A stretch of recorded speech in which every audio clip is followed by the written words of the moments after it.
Bonjour Mathieu. Salut Sylvain. Ça va bien? Très bien, merci. Et toi? Très, très bien, merci. D'autant plus qu'aujourd'hui, on va parler d'un élément important de la planification financière, c'est le financement de la retraite. Comment est-ce qu'on va décaisser ça, ce pactole qu'on a accumulé avec le temps? Alors, il y a un adage qui dit que l'impôt reporté, c'est de l'impôt gagné.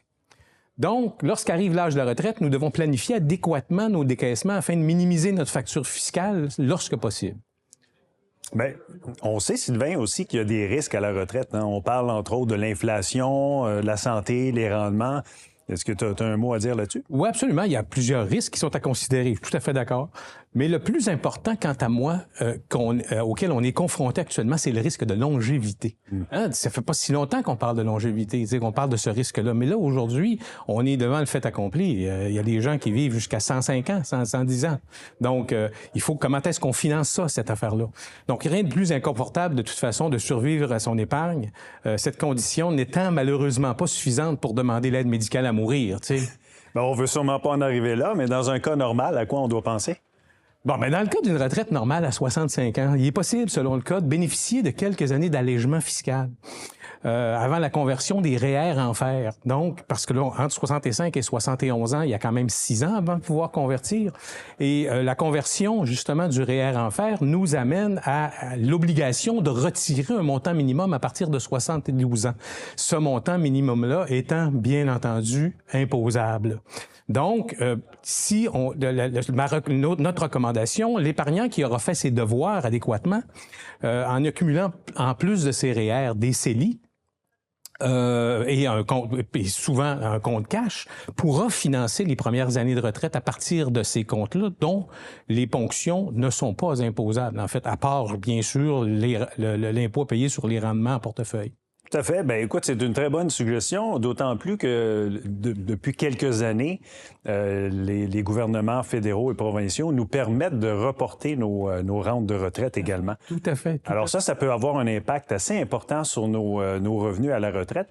Peut-être nous présenter oui, effectivement. Les chiffres, par exemple, à 60 ans, la rente maximum, quelqu'un qui la demanderait avant l'âge de la retraite normale, bien, il y aurait seulement 10 480 au maximum. C'est la rente maximale.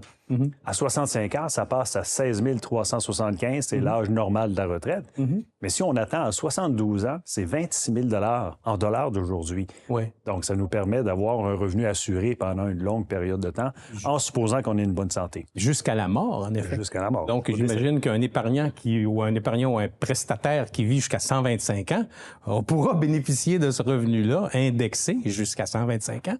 C'est quand même pas négligeable. Parfait. Parlant justement des régimes qui versent une rente à long terme, ceux qui n'ont pas la chance d'avoir des régimes de retraite à prestations déterminées comme les employés gouvernementaux, qu'est-ce qu'ils ont comme possibilité? Bien, la plupart ont des régimes à cotisation déterminée ou des REER collectifs selon le cas, mais parlons par exemple des régimes à cotisation déterminée. Ces régimes-là, on accumule un pactole dans ces régimes-là en fonction de ce qu'on y dépose combiné avec les dépôts de l'employeur. Et lorsqu'arrive l'âge de la retraite, à ce moment-là, on prend ce qui est accumulé dans ces régimes-là et on les transfère dans un compte de retraite immobilisé.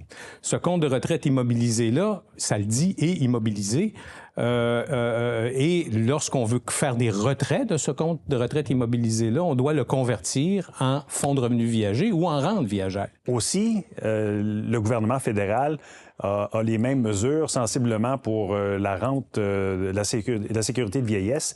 Donc, entre l'âge de 65 et 74 ans, le montant maximal est de 727 $ par mois. Et à partir de 75 ans, on reçoit 800 $ par mois. Donc, c'est des montants importants. Mais si on décide de différer à ce moment-là, au lieu de 65 ans, on la demande à 70 ans? Si on la demande à 70 ans, à ce moment-là, le montant est de 989 $.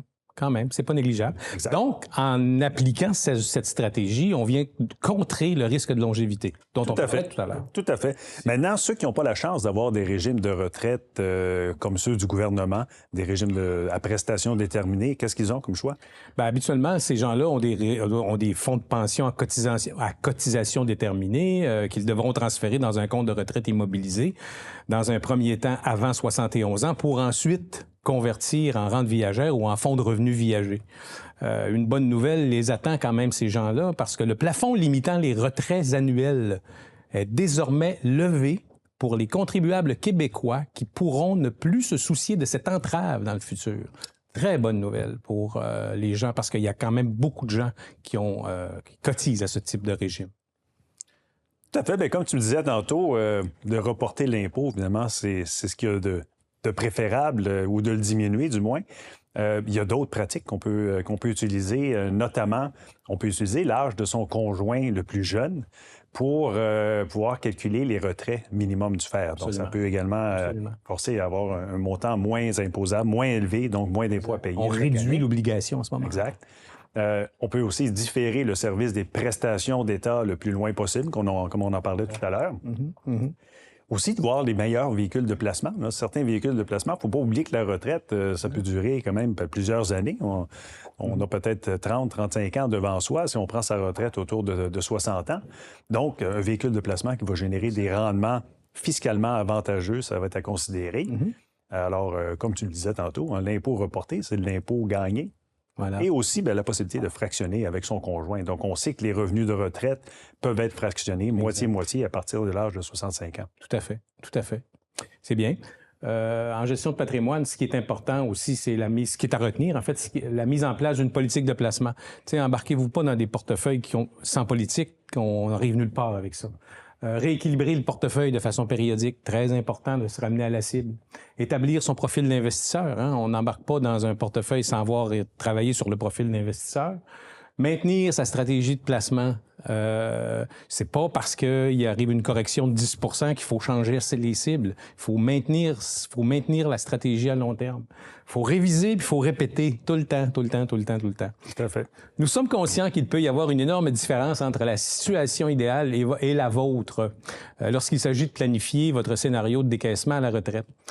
C'est pourquoi il est impératif de nous consulter en pareille situation de façon à éviter les erreurs qui peuvent, dans certains cas, être irréversibles.